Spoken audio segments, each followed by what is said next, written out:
యువతి సరెండర్ అవ్వండి, బిల్కిస్ బానో దోషులకు సుప్రీంకోర్టు ఆదేశాలు. బిల్కిస్ బానో కేసులో దోషులకు సుప్రీంకోర్టు షాక్ ఇచ్చింది. లొంగిపోవడానికి మరింత సమయం ఇవ్వడం కుదరదని సరెండర్ అవ్వాలని ఆదేశించింది. ఈ విషయంలో వారు దోషులు దాఖలు చేసిన పిటిషన్లను న్యాయస్థానం కొట్టివేసింది. 2002 గుజరాత్ అల్లర్ల సమయంలో బాధితురాలు బిల్కిస్ బానోపై సామూహిక లైంగిక దాడి, ఆమె కుటుంబ సభ్యులను హత్య చేసినందుకు దోషులకు జీవిత ఖైదు విధించిన విషయం అందరికీ తెలిసిందే. ఈ విషయంలో మరి వాళ్ళు నరేంద్ర మోడీ గుజరాత్ కోర్టు మీద ప్రభావం చూపించి గుజరాత్ కోర్టులో ఉన్నటువంటి ఆ జడ్జిలు ఎవరైతే ఉన్నారో వాళ్ళని ప్రలోభ పెట్టి మరి ఏం చేసిరో ఏందో తెలియదు. కానీ ఈరోజు వాళ్ళకి బిల్కిస్ బానో కేసులో సంబంధించిన విషయంలో వాళ్ళందరికీ బెయిల్ ఇవ్వడం జరిగింది. బెయిల్ ఇవ్వడం వరకు కాకుండా బెయిల్ ఇచ్చినటువంటి వాళ్ళని తీసుకెళ్లి వాళ్ళని భుజాల మీద ఎక్కించుకొని మొత్తం ర్యాలీలు నిర్వహించి వాళ్ళకు సన్మానాలు వేసి దండలు వేసి వాళ్ళ కేకులు కడిగేసి మరి వాటిని పండగ చేసుకున్నటువంటి వాతావరణం మనం చూసినాం. మరి ఆ పండగ వాతావరణానికి సంబంధించిన విషయంలో మరి ఈరోజు సుప్రీంకోర్టు వాటిని సీరియస్గా అయ్యి మరి బిల్కిస్ బానో నిందితుడిని ఎట్లా వదిలేస్తారు? ఈరోజు అత్యాచారం జరిగి హత్యకు గురైనటువంటి వ్యక్తులకి న్యాయం జరగకపోతే వాళ్ళు అట్లా బెయిల్ మీద విడుదల చేసిందంటే ఎట్లా వాళ్ళు జీవిత ఖైదు పడ్డటువంటి వ్యక్తుల్ని మీరు ముందు బెయిల్ ఇచ్చి ఎట్లా బయటకు పంపిస్తారని చెప్పేసి సుప్రీంకోర్టు తప్పకుండా వాళ్ళని సరెండర్ కావాల్సిందని చెప్తా ఉంది. మరి సరెండర్ కావాలని చెప్పిన తర్వాత మాకు కొద్ది సమయం కావాలని చెప్పేసి వాళ్ళ తరఫున లాయర్ పిటిషన్ వేసినా కూడా వాటిని కొట్టివేసి ఎట్టి పరిస్థితుల్లో దోషులకు మేము మళ్ళీ ఛాన్స్ ఇవ్వము, తప్పకుండా సరెండర్ కావాలి అని చెప్పేసి డిమాండ్ చేసింది. మరి సుప్రీంకోర్టు ఇచ్చినటువంటి తీర్పును తీసుకుని వాళ్ళు సరెండర్ అవుతారా లేదంటే వాళ్ళని అరెస్ట్ వారెంట్ సుప్రీంకోర్టు ఇస్తుందా అనేది చూడాలి. మరి బిల్కిస్ బానో కేసులో నరేంద్ర మోడీయే ముందుండి వాళ్ళని బయటకు తీసుకొచ్చిన ప్రయత్నం చేసిండు అనేది వాస్తవం. మరి ఆ వాస్తవానికి సంబంధించిన విషయంలో ఈరోజు సుప్రీంకోర్టు చేస్తున్నటువంటి తీర్పుకి నరేంద్ర మోడీ కూడా ఈ దేశ ప్రజలకు క్షమాపణ చెప్పాలి.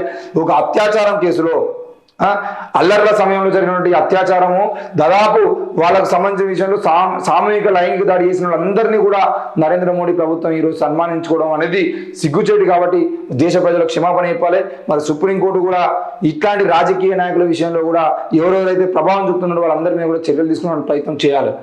ఇక లోక్సభ ఎన్నికలకు ముందే జమిలీపై కమిటీ నివేదిక. ఈ నెల 21న కమిటీ అంటే మూడోసారి భేటీ జరగబోతుంది. ఏది ఏమైనా దేశంలో ఒకేసారి ఎన్నికల నిర్వహణ సాధ్యాసాధ్యాలను పరిశీలిస్తున్న మాజీ రాష్ట్రపతి రామ్నాథ్ కోవింద్ నేతృత్వంలోని అత్యున్నత స్థాయి కమిటీ తుది దశలో ఉన్న తన నివేదికను వచ్చే లోక్సభ ఎన్నికల లోపు కేంద్ర ప్రభుత్వానికి సమర్పించాలని యోచిస్తుంది.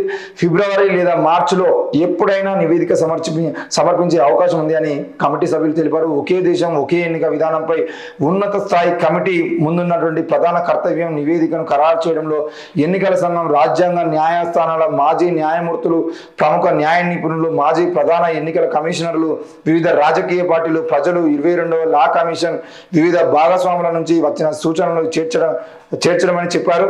హెచ్ఎల్సి ఇప్పటికీ సంప్రదింపుల ప్రక్రియను ప్రారంభించింది. మొత్తానికి అయితే మాజీ రాష్ట్రపతి రామ్నాథ్ కోవింద్ ఆధ్వర్యంలో జరుగుతున్న ఈ కమిటీ మరి దేశం మొత్తం ఒకేసారి ఎన్నికలు తీసుకురావాలనే మళ్ళీ అంటే ఇంతకుముందు స్వాతంత్రం వచ్చిన మొదట్లో జరిగింది.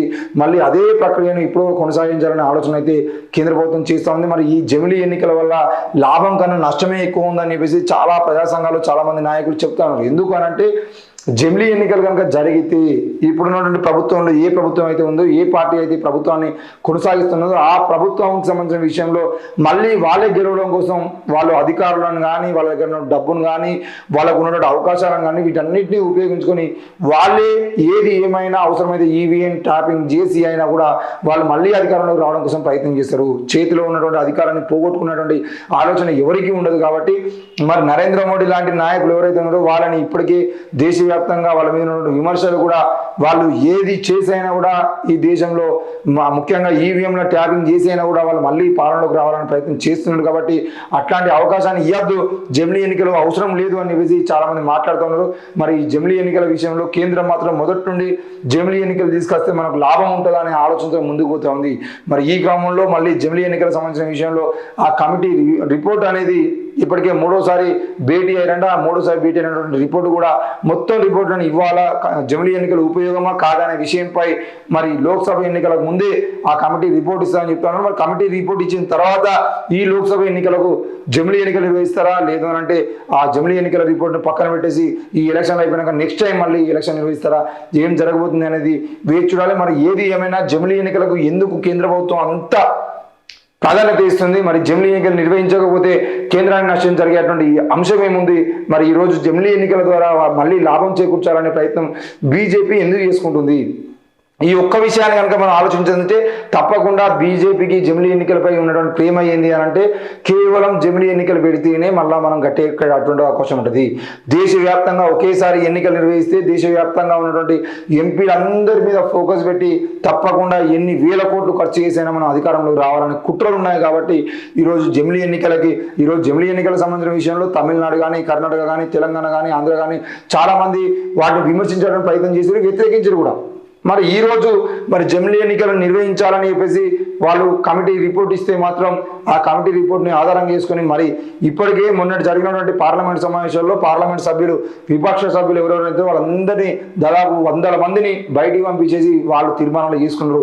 ఆ తీర్మానాలు ఏ తీర్మానాలు యాక్సెప్ట్ చేసి ఏ తీర్మానాలు పక్కన పెట్టారు, మరి విపక్షమే లేకుండా చేసుకున్నటువంటి తీర్మానాలు చెల్లుతాయా, అవి ప్రజా తీర్మానాలు అయితే అని చెప్పేసి ఇప్పుడు చాలా మంది ప్రశ్నించారు. మరి రేపటి రోజున జమిలీ ఎన్నికలకు సంబంధించిన విషయంలో కూడా రిపోర్ట్ వచ్చిన తర్వాత మళ్ళీ అదే కొనసాగించి ప్రతిపక్ష నాయకులు అందరినీ బయటకు పంపించి మరి దాన్ని వాళ్ళు యాక్సెప్ట్ చేసుకుంటారా, ఏం జరుగుతుంది అనేది చూడాల్సిన అంశం.